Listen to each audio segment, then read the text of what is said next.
Hay una historia que los curas de Guanajuato se negaron a escribir en sus registros. Una historia que borraron de las actas parroquiales, que tacharon de los libros del pueblo y que enterraron junto con la mujer que la vivió. Pero las historias enterradas no mueren.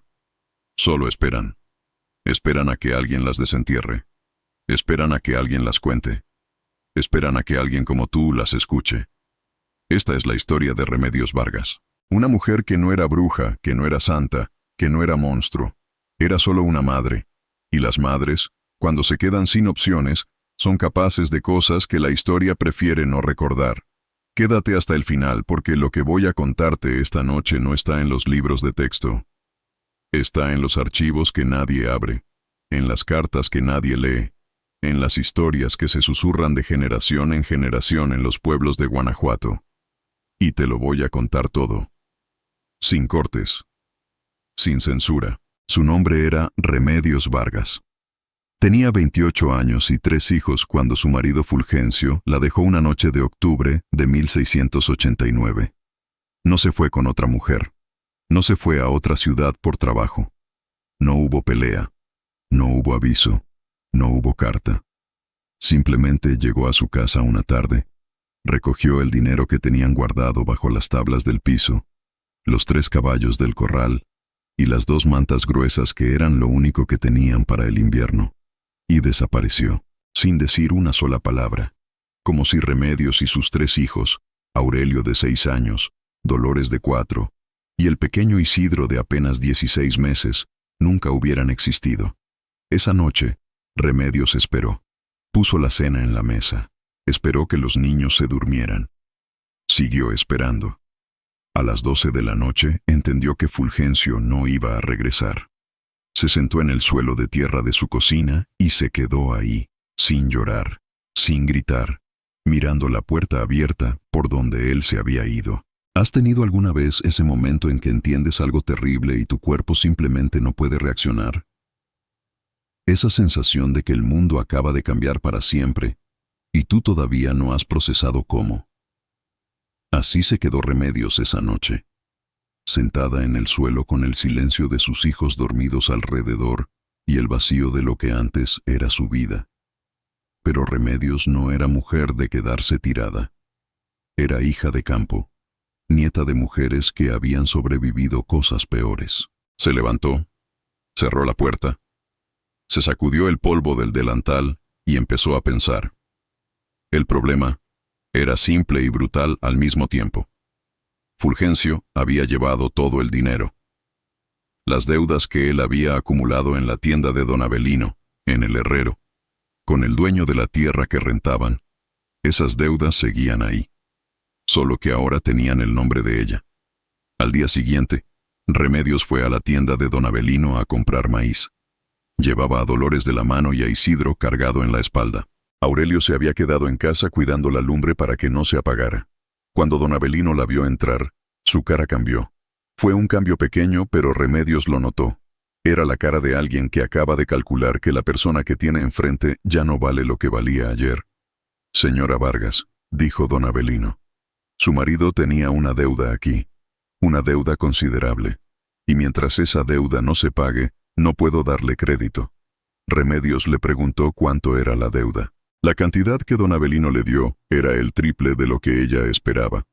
Fulgencio había estado comprando cosas a crédito durante meses sin decirle nada. Regrese cuando tenga con qué pagar, le dijo el tendero, y dio la vuelta para seguir acomodando sus estantes. Remedios salió de esa tienda con Dolores todavía de la mano, Isidro en la espalda y el estómago vacío. Fueron a 3 tiendas más. En todas les pasó lo mismo. Las puertas no se cerraban de golpe. Algo peor, se entreabrían. La dejaban preguntar, y luego le explicaban con voz tranquila y casi amable por qué no podían ayudarla. La deuda de su marido, las obligaciones pendientes, la situación incierta de su hogar. Para el mediodía, Remedios ya entendía lo que estaba pasando. En ese pueblo, una mujer sin marido no era una persona, era una deuda ambulante. Esa tarde fue con el padre Leocadio. El padre era un hombre de 50 años, gordito, de mejillas coloradas y manos suaves que nunca habían tocado un azadón. Era un buen hombre, según los estándares del pueblo. No le pegaba a nadie, no robaba, decía misa con devoción genuina, y a veces le daba monedas a los mendigos de la plaza. Remedios le contó todo: la partida de Fulgencio, las deudas, los niños, el invierno que se venía. El padre la escuchó con las manos juntas sobre la mesa, asintiendo de vez en cuando. Cuando ella terminó de hablar, él se quedó en silencio un momento. Luego suspiró. «Hija», dijo, «lo que describes es una prueba. Dios nos manda pruebas para fortalecer nuestra fe. Tu marido actuó mal, sin duda, y tendrá que responder por ello ante el Señor. Pero tú debes confiar, rezar, ofrecer tu sufrimiento. Las almas que más sufren en esta vida son las más cercanas al cielo». Remedios le preguntó si la iglesia podía ayudarla con algo más concreto. Pan, por ejemplo, o ropa para los niños. El padre le dijo que la iglesia tenía sus propias necesidades, que las limosnas ya estaban distribuidas, que hablaría con la señora del alcalde para ver si podía encontrarle un trabajo de lavandera o costurera. Y luego añadió algo que Remedios no olvidaría nunca. Dijo que si Fulgencio se había ido, ella debía examinar si algo en su comportamiento como esposa lo había alejado, que a veces los hombres se van cuando no encuentran en casa lo que necesitan, que ella, con humildad y oración, tal vez podría entender qué había fallado de su parte. Remedios se levantó, le dio las gracias al padre Leocadio y salió de la iglesia. No volvió a rezar en un mes. ¿Puedes culparla? Puedes mirar a una mujer con 3 hijos que acaba de recibir el consejo de que su marido la dejó por culpa de ella y decirle que está equivocada por no querer rezar. Yo no puedo, y sospecho que tú tampoco. Déjamelo en los comentarios porque esto es algo que necesito saber. Pasaron 2 semanas. Remedios vendió las gallinas que tenía en el corral, una a una, para comprar comida. Luego vendió el metate bueno, el que había sido de su madre. Luego los 2 zarapes que le quedaban. Isidro empezó a toser. Era una tos seca, persistente, de las que en ese tiempo podían convertirse en algo peor muy rápido. Remedios lo envolvía en lo poco que tenía y pasaba las noches en vela escuchando esa tos, calculando cuántas gallinas le quedaban, cuántos días podría estirar lo que tenía antes de que no hubiera más. Fue durante una de esas noches de vigilia que recordó a la señora del rebozo morado. Todos en el pueblo la conocían. Nadie decía su nombre en voz alta. Tenía un puesto en el mercado donde vendía hierbas medicinales, raíces, remedios para el mal de ojo, polvos para el susto, tés para el desamor. La gente compraba sus cosas de madrugada y las guardaba en el fondo de sus cajones. Era de esas personas que existen en todos los pueblos de México, que siempre han existido, que existirán siempre, porque llenan un espacio que las instituciones no llenan. Remedios nunca había ido con ella. Se había criado temerosa de Dios, confesándose regularmente, cumpliendo con sus obligaciones religiosas. La señora del rebozo morado era de ese mundo que ella siempre había mirado desde lejos con una mezcla de curiosidad y miedo. Pero esa noche, mientras Isidro tosía y Aurelio dormía encogido de frío sin cobija, y Dolores murmuraba algo en sueños, Remedios tomó una decisión. Se levantó, dejó a los niños dormidos, y fue al mercado. La señora del rebozo morado estaba ahí. Las 3 de la madrugada y estaba sentada afuera de su jacal, como si no necesitara dormir, como si supiera que alguien vendría. Era una mujer de edad indefinida. Podría tener 50 años, podría tener 70. Su cara era como la de esas mujeres que han visto tanto que ya nada las asusta.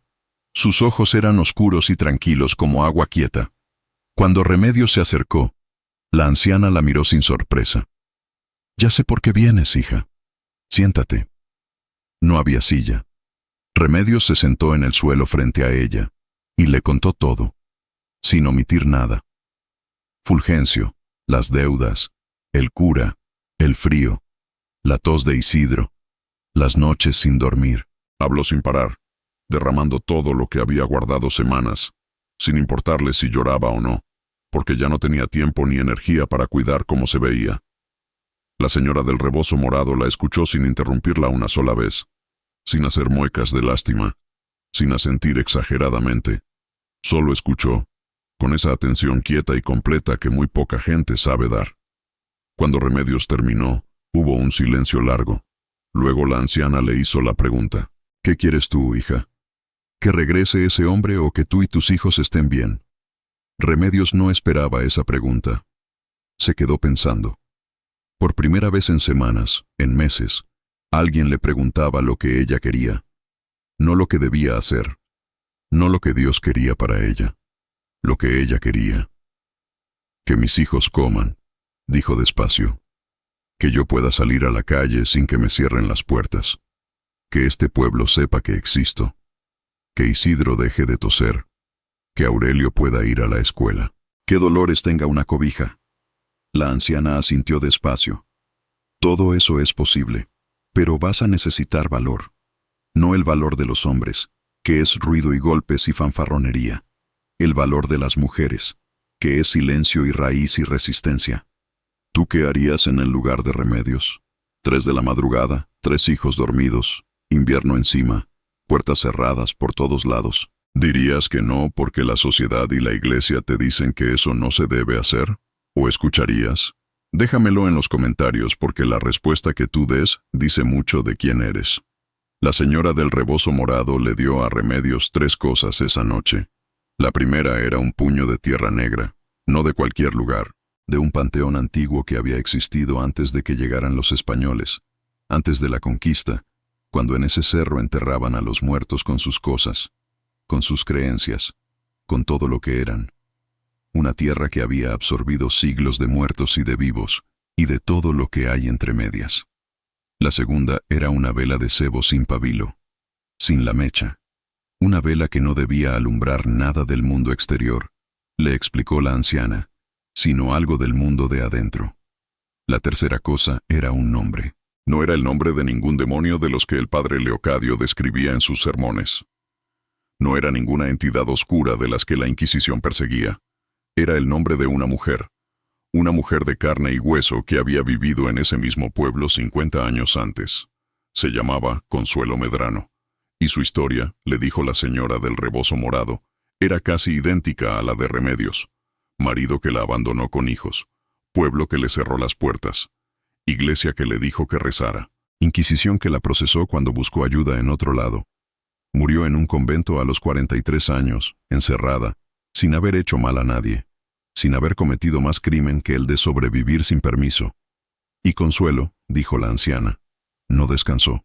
Las mujeres como ella no descansan, se quedan.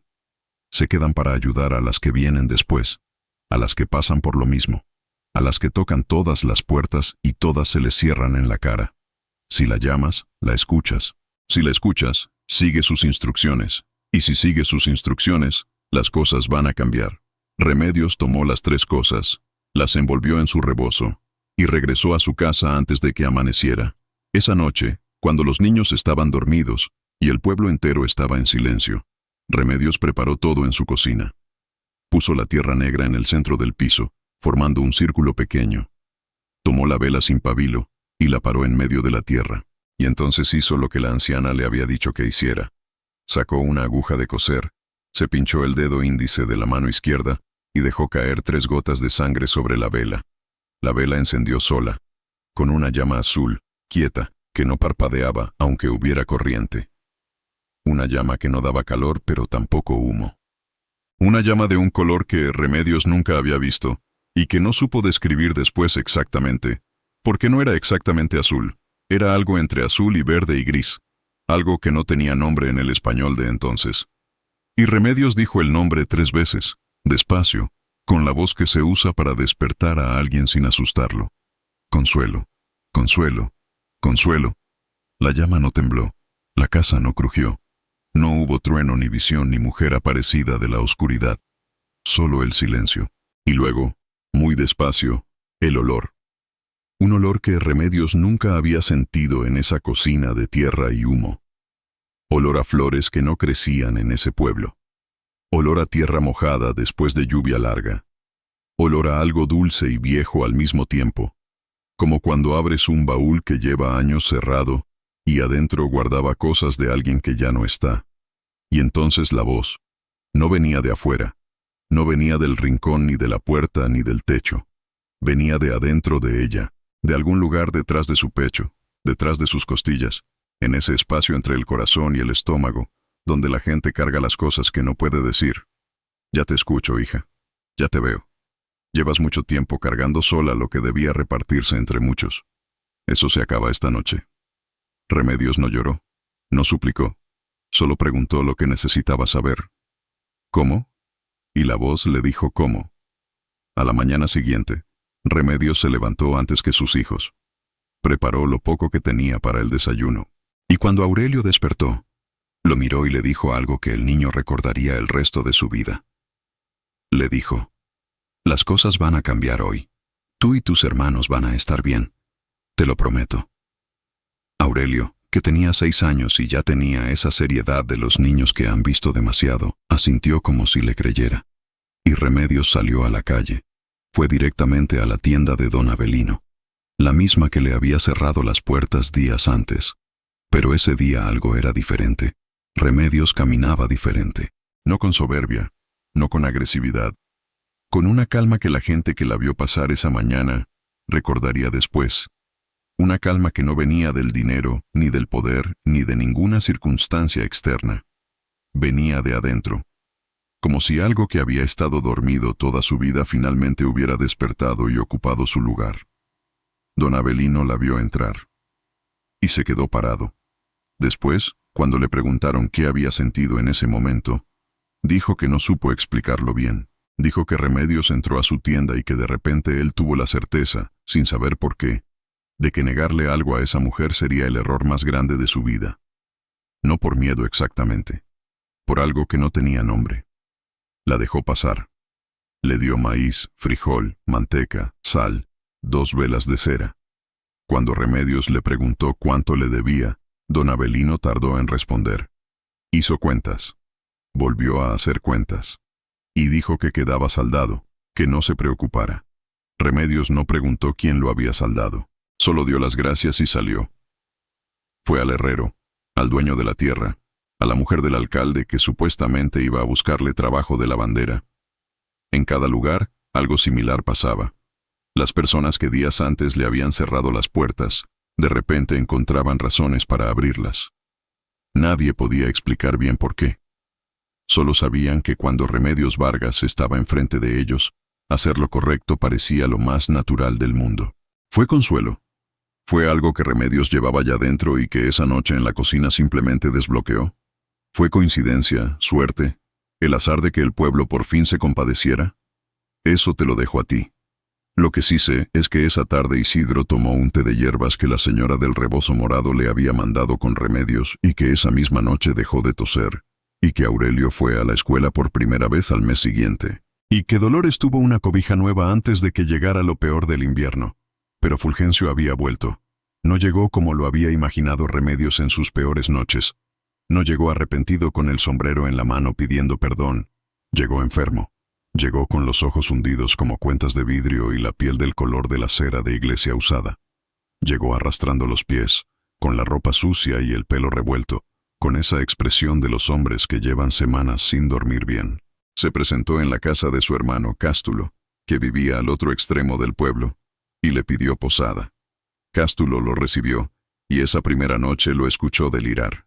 Fulgencio decía que algo lo seguía, que desde que había salido de Guanajuato, desde el mismo día que abandonó a su mujer y sus hijos, empezó a sentir que no estaba solo, que veía en sueños a una mujer que lo llamaba por su nombre. Pero cuando se acercaba no era una persona sino algo más oscuro, más viejo, más paciente, que la veía en los espejos, que la sentía en los cuartos vacíos, que cuando se quedaba dormido escuchaba el llanto de sus hijos aunque estuviera a días de distancia. El médico del pueblo dijo que era fiebre. El padre Leocadio dijo que era castigo divino por haber abandonado a su familia y lo mandó a rezar 40 rosarios. Cástulo pensaba que su hermano simplemente había bebido demasiado en el camino de regreso. Pero Fulgencio insistía. Decía que era Remedios, que ella le había hecho algo, que cuando la había visto en el mercado 2 días después de regresar al pueblo, que cuando sus ojos se habían encontrado por un instante, Él había visto algo detrás de la mirada de su mujer que no debía estar ahí. Fue Cástulo quien fue con el padre Leocadio a contarle lo que decía Fulgencio. Y fue el padre Leocadio quien fue con el alcalde. Y fue el alcalde quien mandó un mensaje al Santo Oficio en la ciudad. Fulgencio nunca llegó a presentar la denuncia en persona. Para cuando el inquisidor llegó al pueblo, Fulgencio Vargas ya llevaba 3 días muerto. Lo encontraron en la cama de Cástulo una mañana de enero. Los médicos dijeron que fue el corazón. Un hombre de 34 años con el corazón parado. Dicen que pasa. Dicen que es más común de lo que parece. Pero la gente del pueblo decía otra cosa.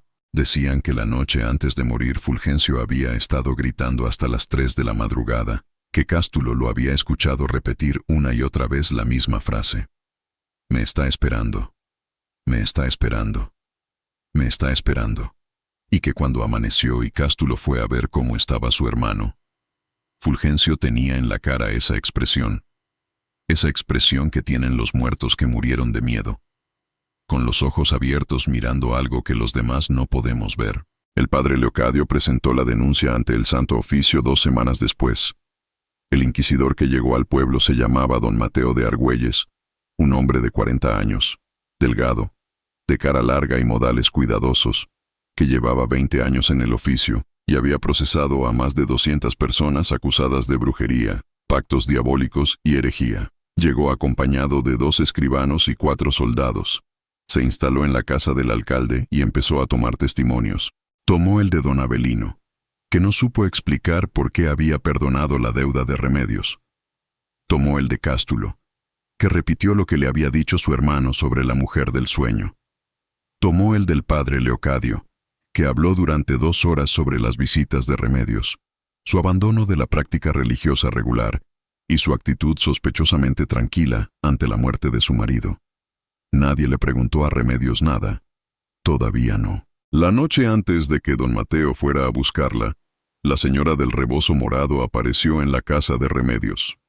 No había sido invitada. Simplemente estaba ahí, sentada en el banquito de la cocina cuando Remedios regresó del pozo. «Mañana viene el inquisidor», le dijo. «¿Sabes lo que vas a decir?» Remedios pensó un momento. «La verdad», respondió. La anciana asintió. «Bien, la verdad es lo único que no te pueden quitar después». Don Mateo de Argüelles llegó a la casa de Remedios al día siguiente por la mañana, acompañado de sus escribanos y sus soldados.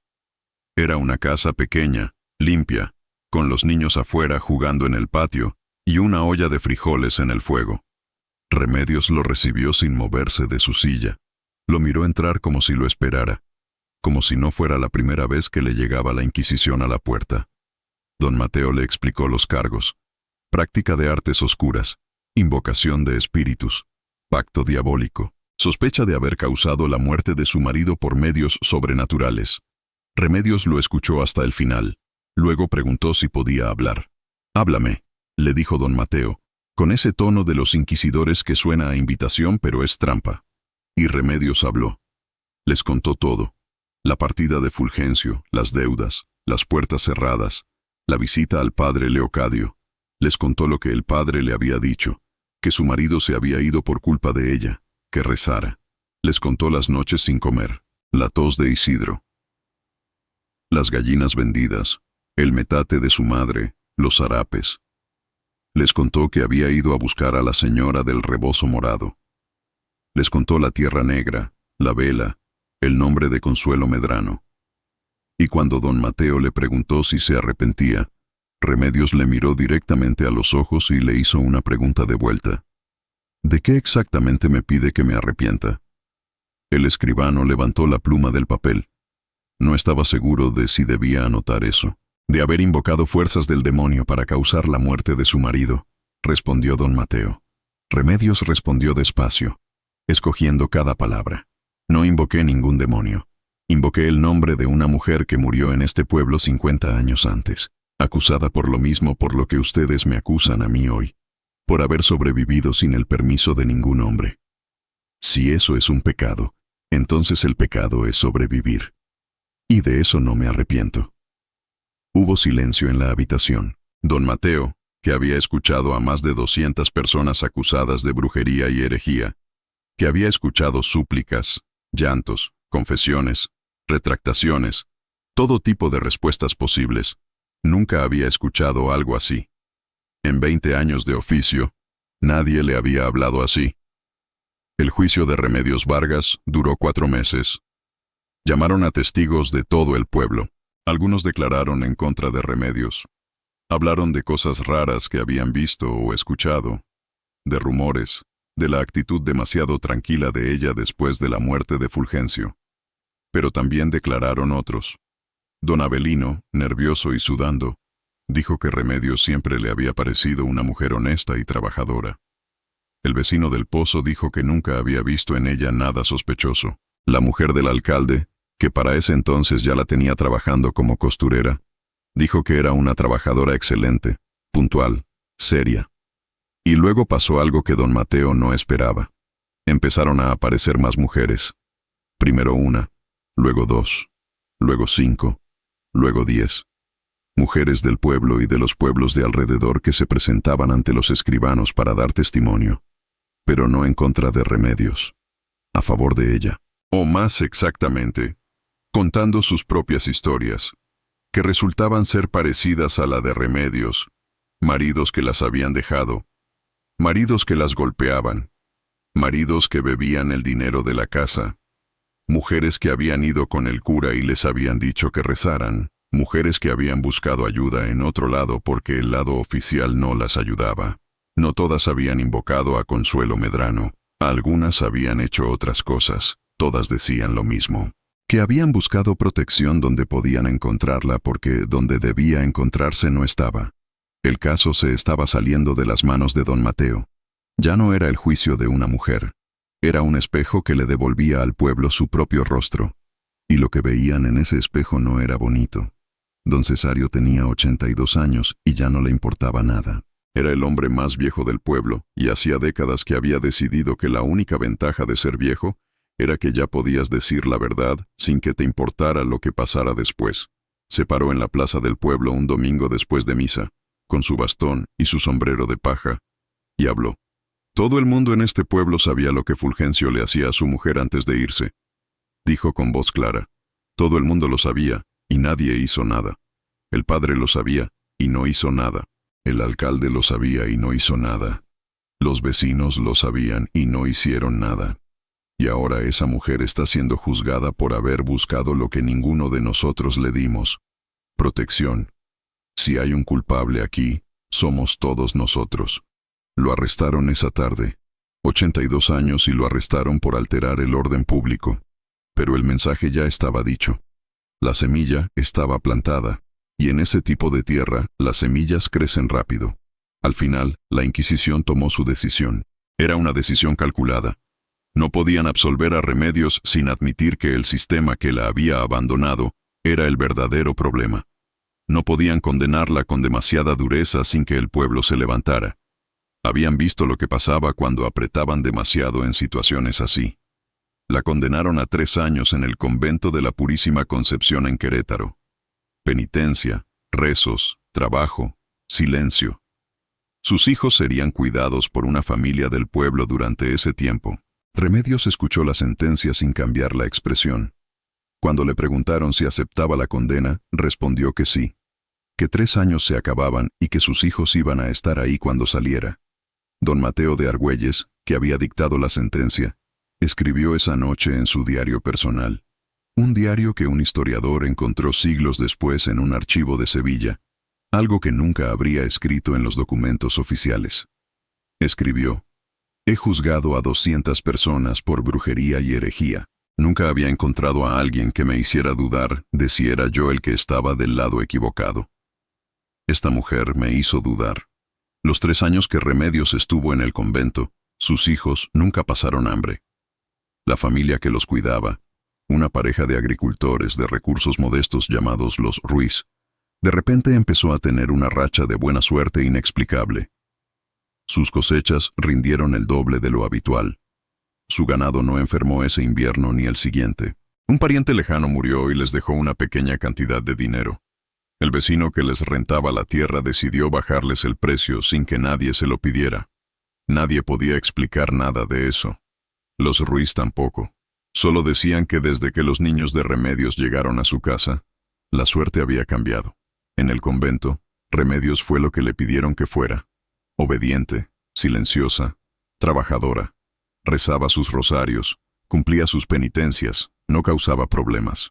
Pero en los pasillos oscuros, en las celdas frías, en los ratos que las monjas creían que dormía, Remedios hablaba con las otras mujeres. Había otras ahí, siempre las hay. Mujeres que habían sido enviadas al convento por razones similares a las suyas. Mujeres que habían sobrevivido de maneras que la sociedad no aprobaba. Mujeres que cargaban historias que nadie quería escuchar. Remedios las escuchaba, y luego les decía lo que había aprendido. No sobre ritos ni invocaciones, sobre algo más simple y más profundo. Que tenían derecho a existir. Que su valor no dependía de ningún hombre. Que la fuerza que necesitaban para seguir ya estaba dentro de ellas, esperando ser despertada. Los registros del convento muestran algo curioso. Durante los 3 años que Remedios estuvo en la Purísima Concepción, 7 mujeres que estaban ahí con condenas similares pidieron ser liberadas antes de tiempo. 5 lo consiguieron. Y cuando salieron, no volvieron a sus pueblos de origen, desaparecieron.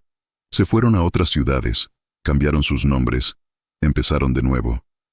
Coincidencia, quizás. O quizás Remedios había aprendido de Consuelo que la protección más grande no viene de afuera. Viene de ayudarte a encontrar tu propia salida. Remedios salió del convento 3 años después. Era una mañana de primavera. Sus 3 hijos la esperaban en la puerta junto con los Ruiz. Aurelio tenía 9 años y la miró con unos ojos que ya no eran los de un niño. Dolores de 7 la abrazó sin soltarla por lo que pareció mucho tiempo. Isidro de 4, que apenas la recordaba, se quedó parado mirándola hasta que ella se agachó a su nivel y lo miró a los ojos. Y entonces él también se acercó. Remedios los abrazó a los 3 juntos y no dijo nada. No necesitaba decir nada. La familia Ruiz los acompañó de regreso al pueblo. Y el pueblo, el mismo que la había denunciado, el mismo que le había cerrado las puertas, bajó la voz cuando ella pasó. No de miedo, de algo más complicado. De ese reconocimiento que la gente siente cuando sabe que ha sido testigo de algo que no entiende del todo, pero que sabe que importa. Don Avelino salió de su tienda cuando la vio pasar y le dijo bienvenida, señora Vargas, con una voz que no era la misma de antes. El padre Leocadio no salió. Según la gente que lo conocía, el padre Leocadio tardó muchos años en poder pronunciar el nombre de Remedios sin que algo en su cara cambiara. Remedios vivió 22 años más después de salir del convento. Murió en 1715, rodeada de sus hijos y sus primeros nietos. Tenía 54 años. En su lecho de muerte, delirando un poco por la fiebre que se la iba a llevar, dijo algo que su hijo Aurelio anotó en una carta que escribió a un primo en la ciudad. Esa carta existe. Una investigadora de la Universidad de Guanajuato la encontró en 2003 en un archivo familiar privado y la incluye en su tesis sobre violencia doméstica en el período colonial. Lo que Remedios dijo fue esto: Consuelo cumplió su parte, yo cumplí la mía. Ahora ella puede descansar. Y yo también. La enterraron en el cementerio del pueblo, no en una tumba sin nombre como a muchas mujeres de su tiempo. Con su nombre completo, Remedios Vargas. Y debajo, algo que Aurelio insistió en que pusieran, que nadie del pueblo se opuso. Vivió sin pedir permiso. En 1971, una antropóloga llamada la doctora María Luisa Rodríguez estaba haciendo su tesis doctoral sobre violencia doméstica en comunidades rurales de Guanajuato. Entrevistó a 117 mujeres en 22 pueblos diferentes, 39 de ellas, de manera independiente, sin conocerse entre sí, de pueblos distintos, de generaciones distintas. Le contaron variaciones de la misma historia, que cuando sus maridos las golpeaban y nadie las ayudaba, habían buscado a alguien que sí las ayudara, que habían hecho algo para que sus maridos les tuvieran miedo, que había funcionado. Cuando la doctora Rodríguez les preguntaba qué habían hecho exactamente, todas respondían lo mismo, con las mismas palabras, como si alguien les hubiera enseñado exactamente qué decir. No puedo decirle. Pero si algún día usted necesita ayuda, pregunte por la mujer del cruce de caminos. La mujer del cruce de caminos. La misma que Dominga Esquivel describió en su juicio en 1652. La misma que aparece en el expediente de Remedios Vargas de 1689. La misma. 300 años después. En pueblos distintos. En bocas de mujeres que no se conocían. Leyenda urbana que pasó de generación en generación. Memoria colectiva de mujeres que encontraron en esa figura una manera de nombrar su propia fuerza. Algo más. La verdad es que nadie sabe. Lo que sí sabemos es esto. El expediente de Remedios Vargas existe en el Archivo General de la Nación. La carta de Aurelio existe. La tesis de la doctora Rodríguez existe y está disponible en la biblioteca de la Universidad de Guanajuato. Y en los pueblos del Bajío, todavía hoy, si hablas con las personas mayores, si te ganas su confianza, si preguntas de manera correcta, algunas de ellas te van a decir que conocen la historia. Que sus abuelas se la contaron. Que la historia de Remedios y la historia de Consuelo son la misma historia que se repite, que se necesita repetir, porque cada generación tiene sus propios remedios y sus propias puertas cerradas. La moraleja de esta historia no es que hay que hacer pactos oscuros. No es que las fuerzas del mundo invisible van a resolver tus problemas. La moraleja es más simple y más dolorosa y más verdadera que cualquier enseñanza moral que puedas encontrar en ningún sermón. Cuando las instituciones fallan a los vulnerables buscan protección en otro lado. Cuando la iglesia le dice a una madre que rece mientras sus hijos tienen hambre, esa madre va a buscar a quien sí le diga cómo alimentarlos. Cuando la ley protege al que tiene más poder y abandona al que tiene menos, el que tiene menos va a buscar un poder diferente. Eso no es corrupción moral, eso es supervivencia. Remedios no era bruja. Era una mujer que encontró su fuerza en el lugar más inesperado y que tuvo el valor de usarla aunque le costara 3 años de su vida. Y al final, ganó. Sus hijos crecieron. Vivió para verlos crecer. Murió con su nombre en una tumba. Y en algún lugar entre los archivos polvorientos y las historias susurradas, sigue viva su pregunta. La misma que hizo en la sala del juicio cuando don Mateo de Argüelles la miró como si fuera un monstruo. ¿De qué exactamente me pide que me arrepienta? Esa pregunta no tiene respuesta cómoda. Y quizás eso es exactamente lo que Remedios quería. ¿Existió Consuelo Medrano? ¿Era el espíritu de una mujer real que decidió quedarse para proteger a las que vinieron después? ¿Era la fuerza interior de Remedios tomando un nombre y una forma para que ella pudiera entenderla y usarla? Eso, como muchas cosas en esta historia, depende de lo que quieras creer. Dicen que en los pueblos del Bajío, en las noches de luna nueva, cuando el viento trae ese olor a tierra mojada y a flores que no existen, a veces las mujeres que están solas escuchan su nombre, dicho por una voz de mujer, dicho desde adentro, y que quien lo escucha sabe que no está sola, que alguien que ya pasó por lo mismo está recordándole que hay otra manera. Le llaman la Llorona de Guanajuato. Pero quienes saben la historia de verdad, saben que no llora por sus hijos. Llora por todas las que todavía no encontraron su fuerza. Llora por las que siguen tocando puertas que no se abren. Y espera, en ese espacio entre lo que podemos ver y lo que preferimos no mirar, a la próxima que esté dispuesta a escuchar. Porque como dijo Remedios en su juicio, cuando le preguntaron si Consuelo era real. Para mí lo fue. Y eso fue suficiente. Si esta historia te erizó la piel, si te hizo pensar, si conoces a alguien que haya cargado solo un peso que debía repartirse entre muchos, déjame un comentario. Cuéntame qué piensas de Remedios. ¿Crees que hizo lo correcto o hay líneas que no deben cruzarse ni siquiera para sobrevivir?